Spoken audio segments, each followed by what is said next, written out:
Every single night that I hop back onto this witch build, something gets better, we hit harder, we live longer, we clear faster, and I wanted to share the updates to this build because it is flying through things right now. I'm in Cruel for the very first time. We're in Act 2, and I haven't slowed down yet. Everything just feels like we're still in Act 1 of normal. Monsters are dying incredibly fast. Bosses die even faster now than they did back in normal. So we have made a whole bunch of key changes. I'm going to share those changes with you right now. We're going to go over the gear first, then we'll look at the skill setup, and we'll talk about the changes to the passive tree that we made. As always, I'm brand new to Path of Exile, so I'm still learning. And if you have things that you're experimenting with, let me know. And I would love to try things out, test things. I love theory crafting. So we'll take your ideas and we'll put them to life on the screen. So hit the comments, let me know what your witches are doing. I'm going to talk about some of the gear choices that I've made. And I know that most people right now are currently looking for shields to run a scepter with a shield. I haven't found a shield with any plus to spirit on it or any minion skills.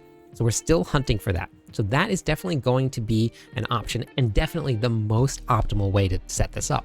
I'll have the planner in the description of the video, so make sure you follow along that planner. That planner will be set up exactly the way that I would like my character to be set up, not what I've found so far on the screen. So what you're going to be looking for, spirit is king in this. You're going to be getting spirit from a lot of different places. If you see right under where the quality says, I have 138 spirit. This is going to be used in order to get your summons out.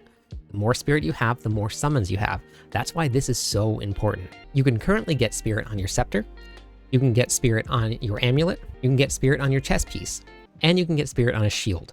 That is where I'm looking for. There are ways to get upwards of almost 600 spirit, maybe even more. The more spirit you have, the more that we can get our summons. And when we go over the skills, we'll talk about how to spend spirit and then where it's used and how to get more summons. For early on leveling, resistances are incredibly important. You want to make sure that all of your resistances are as high as they can be. Mine are still a little bit low, so stacking resistances are incredibly important. This is the reason that I keep pieces of gear in my bags that give me additional resistances to other elements. If you're fighting a boss and you see fire on the ground and you keep on dying, try finding any piece of gear, even if it looks like you're going to sacrifice some DPS and do a little bit less damage, put on the fire resistance, because you can't do damage if you're dead. You can still do a little bit less damage and still kill the boss if you stay alive a lot longer. So stacking that resistance is very, very important. So finding any gear that has resistance, cold resistance here, resistance to all elements here, those are going to be very important pieces of gear. For the witch and this build, cast speed is definitely going to be important. I'm using 2 uniques right now for the way that I have this build set up. There is definitely a lot of different ways to run this, but these uniques have fit into the build, and so far I haven't ran into anything yet in Cruel that I haven't been able to kill with this setup. The uniques that I'm running is going to be Dodre's Tenure. This is going to give us 100% increased spell damage. We're going to be actually casting some spells, and we'll go over that when we get into the gear. And at the very end of the video, we'll do a gameplay loop demo. So I'll show you how I run the build, what it looks like in Act 2 on Cruelty, so you can see what the monsters look like, what the damage looks like. Because we're going to be casting spells, this is going to be a big boost to the damage and the DPS. We'll talk about how to look at the DPS too as we get further into the video. But this is also going to reduce the cast speed.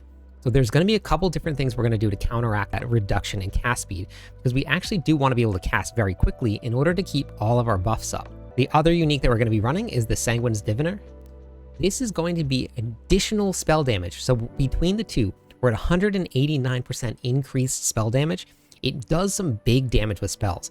The spells themselves, you'll see things just kind of melt, not even just from the summons. The summons are very strong too. So those for right now are the only uniques that I found that I'm using in this build. You do not need them. Again, you can run a shield here instead of the wand. You can run regular gloves instead of this if that's something that you wanted to run and you didn't want to run the reduced cast speed. Things to look out for, plus to minion skills. So I have +1 to level of all minion skills on my helmet. I have +2 level of all minion skills on my scepter. Those are really great stats to look out for. So if you guys were following the previous build that I posted, I made a bunch of changes to the skills here because I saw some huge jumps in damage. I learned a lot as I was going through, even as I was talking about the build guide itself. So we're going to go over that. I'll have a separate planner just so that we don't get the two different ones confused and people that are watching the other video don't hop into a planner and see something completely different. So there'll be a separate planner in the description. So let's start with the skills. We're going to be looking at the very first one that we're going to be using, and that's going to be your Skeletal Warrior. Now, this is actually only going to come from your scepter. We won't be putting any points into this. We will have the Skeletal Warrior here, but we don't actually need this because the scepter is giving it to us. This one, we're going to be running Last Grasp as our support. Minions from the supported skill die 4 seconds after their life is reduced to 0. These are going to be your tanks. They're going to be out in front. They're going to take all of the damage for you. This will reduce their life to 0, but they stay alive for 4 more seconds. It's actually quite a long time to be surviving, especially when you're in the middle of a fight. We're also going to be running Meat Shield. Minions from the supported skill are going to deal 35% less damage, but because they're tanking, they're going to get 50% increased maximum life. That's a really big jump in what we want to be out in front of us. We're going to stack a lot of minion life, and we'll show you where all of that's coming from. Next, because we're running a minion build, once you have passed your very first ascendancy, you're going to get the options to go into Infernal Hound. That's going to be right here. We're trying to stack as many minions as we possibly can. I believe that I'm up to about 35, 36 minions running around at maximum capacity. It is really cool to see. You have a whole army following you around. So the Hellhound is going to actually give you a bunch of damage reduction too. 20% damage from hits is actually going to be taken by the Hellhound instead of you.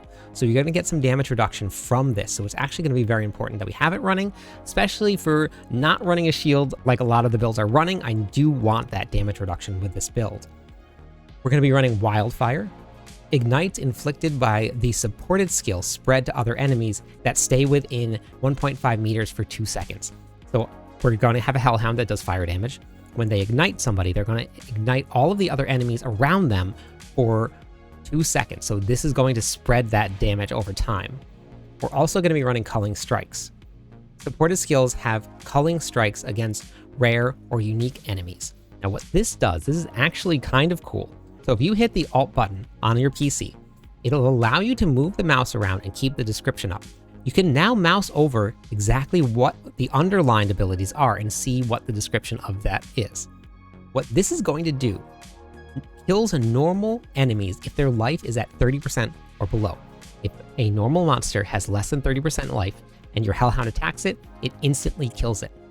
Magic enemies are going to be killed at 20%, rares at 10%, and uniques at 5%. So they're actually going to just immediately die as soon as they get hit by the Hellhound. So having that on is going to just make clearing a little bit faster.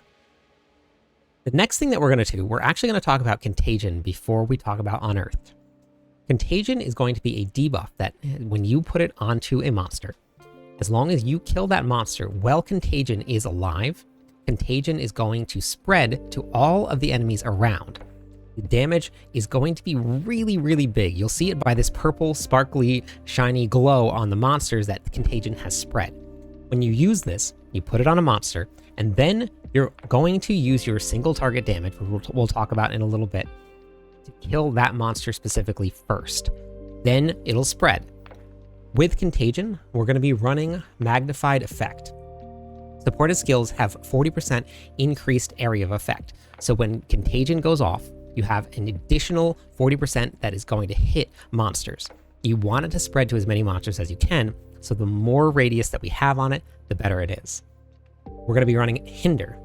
Chaos damage over time inflicted by the supported skill also hinders enemies. Now if we hit the Alt key and we look at what Hinders does, Hinders is a debuff that slows movement by 30%. So it's also going to slow monsters down so they stay within that Contagion radius so that everything still continues to slow them down. The reason that we're going to be running Contagion and why it's so important is we're also going to be running Unearthed.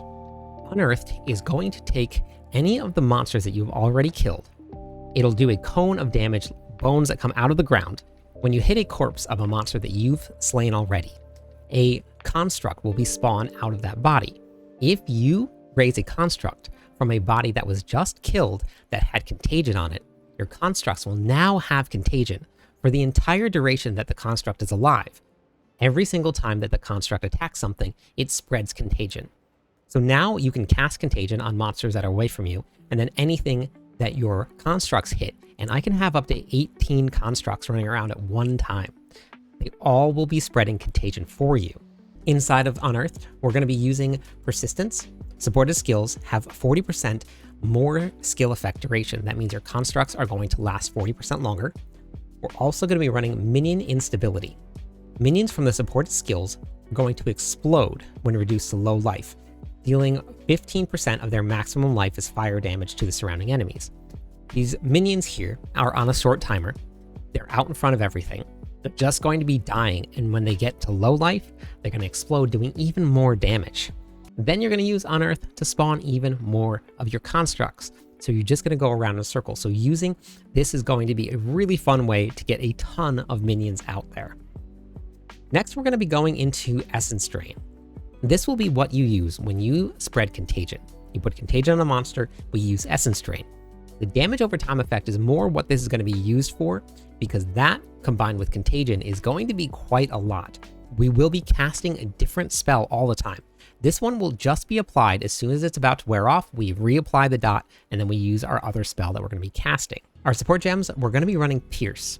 Pierce, when you shoot at an enemy, it's going to go straight through. It'll do an initial damage right to the enemy that you hit first. If there's any monsters behind it, it will also hit those monsters too. It'll just do 30% less damage. So this will just continue to spread that damage over time. We're also going to be running Arcane Tempo.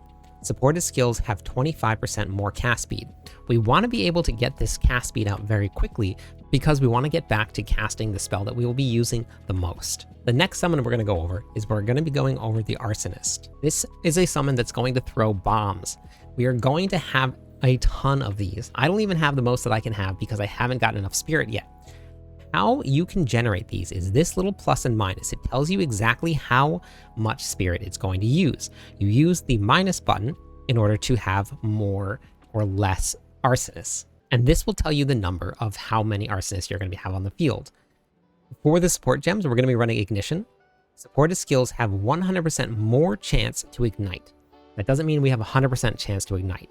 That means that if we had a 10% chance to ignite with our abilities, we will now have a 20% chance because it takes whatever chance you have and it doubles it. That's what the 100% chance is to ignite. We're also going to be running Minion Mastery, +1 levels to the supported minions.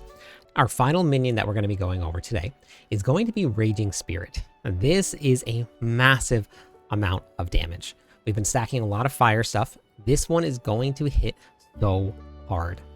What this does is that every time that we cast a fire spell, we're going to summon Raging Spirits. You can only summon 5 per cast of a fire spell, and you can only have a maximum of 10. They do not last very long, but in that time that they're alive, they do a ton of damage. They cannot be targeted by enemies. Now, an option for support gems in here is going to be unstable minions. I've heard a lot of people actually mention that. However, you can only have 10. When you're looking at the constructs, you have 18 of them. We have 18 exploding versus 10 exploding. It's going to be a lot more effective to get a lot more damage out of it. So for the support gems here, we're going to be running Infernal Legion. Minions from the supported skill take 20% of their maximum life as fire damage per second. Minion from the supported skills ignite enemies within a 1.5 radius, as though dealing base damage as fire equal to 20% of the minion's maximum life. We're stacking maximum life. They're going to ignite anything around them for 20% of their maximum life. The next one we're going to be running is going to be Fire Infusion. Supported attacks gain 25% of damage as extra fire damage. Supported attacks deal 50% less cold and lightning damage. We do neither of those, so we're only going to be gaining that 25% extra fire damage here. We're going to be running Fire Mastery, +1 level of supported fire skills. Now, we were talking about casting an ability. We have to cast fire spells. That is going to come from casting Flame Wall. Flame Wall is going to cast a wall of fire in front of you. Every time you cast that wall of fire, it's going to summon 5 Raging Spirits. This is where we're going to get our cast and our spell for the Raging Spirits. Now, not only does this summon the Raging Spirits, but it actually does quite a bit of damage. If you look here, you can actually gauge about how strong your abilities are. This is a rough estimate of your damage per second. We're at 649. If you look compared to your Essence Drain, this actually does quite a bit of damage. We scroll up. This is the strongest ability that we have. is going to be your Flame Wall. So not only does this summon your minions, but it also does quite a bit of damage. Inside of this, we're going to be running Concentrated Effect. Supported skills are going to deal 40% more area damage. Supported skills have 50% less area of effect. That means they're going to be smaller, but they're going to do 40% more damage. We're going to have so many of them out there that no matter what, the monsters are going to be walking through your firewalls. And that is because we're also going to be running Spell Cascade. Supported skills have 20% less area of effect. Cascades from supported skills have 20% less area of effect. Supported skills are going to deal 30% less damage. Supported skills also have an area of effect on either side of the target and an area that is random. What this is going to do, and when we get to the gameplay loop at the end of the video, you can see it. When you cast a fire spell, it's going to cast on the area that you cast it on, and it's going to cast 2 additional. So we gained a 40% increased damage. We're losing 30% increased damage. We've lost some size of it, but now in one cast, you get 3 firewalls, and they're all doing 110% damage. So overall, it works out to be more damage, more firewalls, and a lot of stuff dying a lot faster. So that's the gear and the skills. Let's talk about the passive tree. We are currently on Ascendancy number 2. I'm waiting for Ascendancy number 3 in order to actually go down the direction that I wanted. So we talked about Hellhound. We're going to be running right down through Hellhound. This is going to be the first thing you take when you have passed your very first Ascendancy. The end goal for this is going down into Bates' Will. Reserves 25% of your life. That means you're going to lose 25% of your life. However, plus 1 spirit per 25 life that you use. This is going to be really, really big, and the more life you stack, the more spirit we're going to gain. And remember, more spirit equals more summons. You can only get this when you've passed the 3rd Ascendancy. You can sacrifice the Hellhound if you're feeling strong enough and you want to get rid of it. It is a really great form of support, a really great form of damage reduction and damage. But if getting more spirit is your end goal, then you're just going to take all 4 after you've passed your Chaos Trials and head right down to Bates' Will. As we push up through the skill tree, the very first path that we take is going to come up right here through Minion Life. We're going to take the path all the way straight up.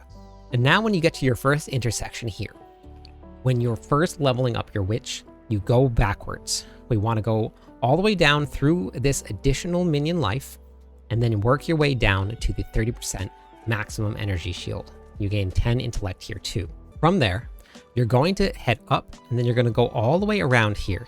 Your minions are going to revive 15% faster. Every time they revive, you're going to get 2% of your maximum life back.